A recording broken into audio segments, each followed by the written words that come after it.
오늘 함께 읽으실 말씀은 데살로니가전서 5장 16절부터 18절까지의 말씀입니다.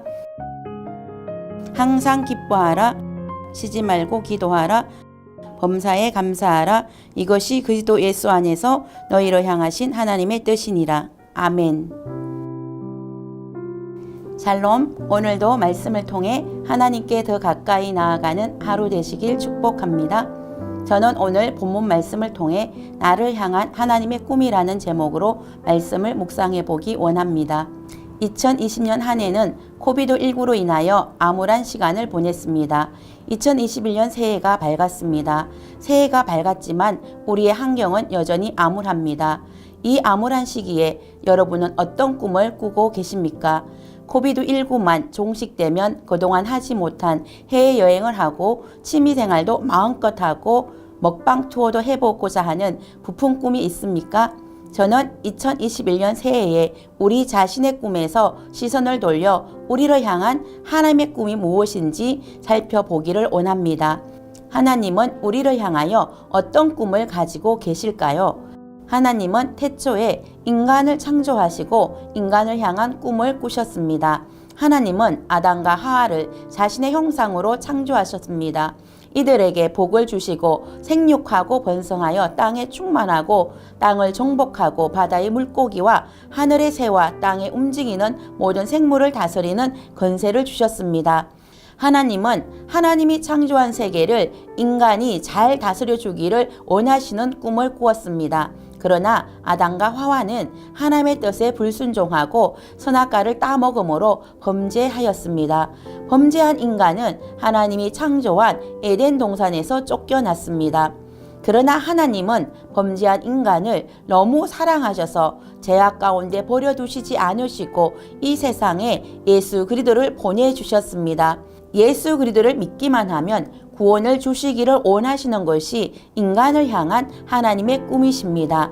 요한복음 3장 16절 하나님이 세상을 이처럼 사랑하사 독생자를 주셨으니 이는 그를 믿는 자마다 멸망하지 않고 영생을 얻게 하려 하심이라.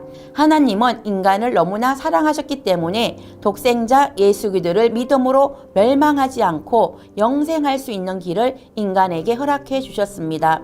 예수 그리스도를 믿음으로 영원한 생명을 누리게 하는 것이 우리를 향한 하나님의 꿈이십니다. 저와 여러분은 예수 그리스도를 믿음으로 영원한 생명을 얻게 되었습니다. 영원한 생명을 소유한 저와 여러분을 향한 하나님의 꿈이 있습니다. 그것은 바로 오늘 본문의 말씀입니다. 첫 번째, 저와 여러분을 향한 하나님의 꿈은 우리가 항상 기뻐하는 삶을 사는 것입니다. 항상 기뻐하라. 하나님의 꿈은 저와 여러분이 행복하기를 원하시는 것입니다. 부모님은 자녀가 행복한 모습을 보면 그것이 부모님의 기쁨입니다.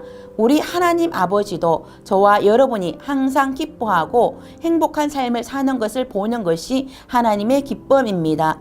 여러분은 하나님이 너무나 사랑하시는 소중한 자녀이기에 하나님은 우리가 항상 기뻐하는 삶을 살기를 꿈꾸시는 것을 믿으시기 바랍니다.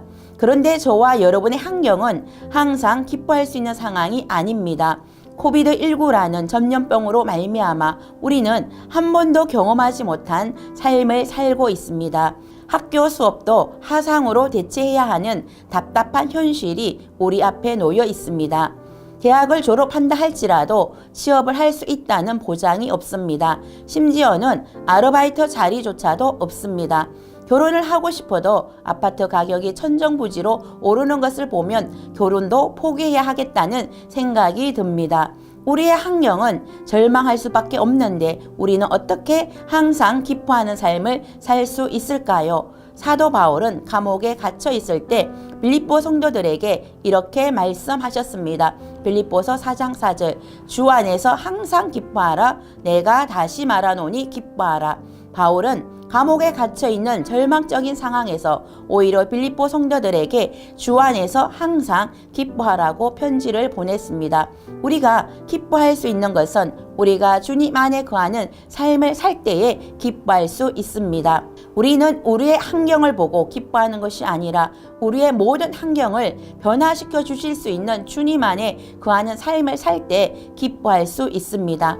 우리 주님은 우리를 너무나 사랑하셔서 우리에게 영원한 생명을 주셨기에 이 생명을 소유한 우리는 주님 안에서 기뻐할 수 있습니다. 그러므로 우리를 우겨싸고 있는 환경을 바라보지 마시고 주님 안에서 항상 기뻐하는 2021년 한 해를 살 수 있기를 축복합니다. 둘째, 저와 여러분을 향한 하나님의 꿈은 우리가 쉬지 말고 기도하는 것입니다. 쉬지 말고 기도하라. 쉬지 말고 기도하라는 것은 24시간 잠도 자지 않고 기도하라는 말이 아닙니다. 기도는 영혼의 호흡입니다. 호흡이 끊어지면 우리의 생명이 죽는 것처럼 영혼의 호흡이 끊어지지 않게 항상 기도로 하나님과 소통하라는 것입니다. 예수님은 습관을 쫓아 기도하셨습니다. 예수님은 12명의 제자를 뽑기 전에 밤새워 기도하셨습니다. 오병이어의 기적을 베푸시기 전에도 기도하셨습니다. 죽은 나사로를 살리기 위해 기도하셨습니다. 십자가를 지시기 전에는 겟세마네 동산에서 모세 혈관이 파열되어 핏방울이 맺히기까지 기도하셨습니다. 예수님은 기도하시고 자신의 뜻을 내려놓으시고 하나님의 뜻을 따라 십자가를 지실 결단을 하셨습니다. 예수님은 하나님의 본체이시지만 쉬지 않고 기도하는 본을 우리에게 보여주셨습니다. 그러므로 우리도 예수님을 본받아 쉬지 말고 기도하는 삶을 살아야겠습니다. 하나님은 우리가 하나님께 나아가 우리 삶의 아주 사소한 것도 아뢰는 것을 기뻐하십니다. 좋은 일도 슬픈 일도 하나님 아빠 아버지께 아뢰는 저와 여러분이 될 수 있기를 축복합니다. 셋째, 저와 여러분을 향한 하나님의 꿈은 우리가 범사에 감사하는 삶을 사는 것입니다. 범사에 감사하라. 이것이 그리스도 예수 안에서 너희를 향하신 하나님의 뜻이니라. 범사에 감사라는 말은 좋은 일도 감사하지만 안 좋은 일이 일어나도 감사라는 것입니다. 우리는 좋은 일이 있을 때는 당연히 감사하기가 쉽습니다. 그런데 안 좋은 일이 일어날 때 우리는 어떻게 감사할 수 있을까요? 불평과 원망이 먼저 나오지 않습니까? 우리가 범사에 감사하는 삶을 살기 위해서는 나에게 일어나는 모든 일을 나의 관점으로 바라보지 않고 하나님의 관점으로 바라보아야 합니다.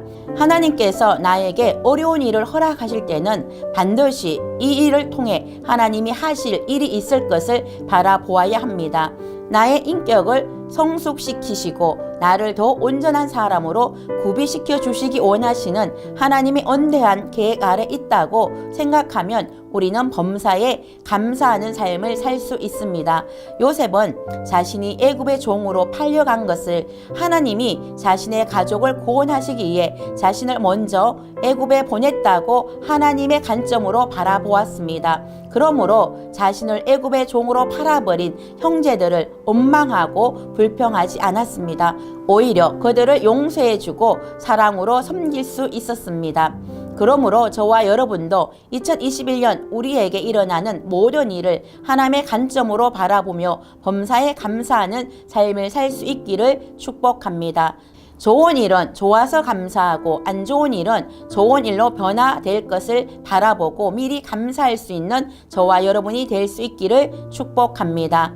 저와 여러분을 향한 하나님의 꿈은 우리가 항상 기뻐하고 쉬지 말고 기도하고 범사에 감사하는 삶을 사는 것입니다. 2021년 하나님의 꿈을 이루어드리는 삶을 살 수 있기를 축복합니다. 항상 기뻐하십시오. 쉬지 말고 기도하십시오. 범사에 감사하는 삶을 사시기를 축복합니다. 기도하겠습니다. 사랑과 은혜가 풍성하신 하나님, 2021년 새해에는 하나님의 꿈을 이루어드리는 삶을 살기를 원합니다. 내 꿈을 이루기 위한 삶이 아니라 하나님을 기쁘시게 하는 삶을 살기 원합니다. 항상 기뻐하고 쉬지 말고 기도하고 범사에 감사하는 삶을 살게 하여 주시옵소서. 예수님의 이름으로 기도드립니다. 아멘.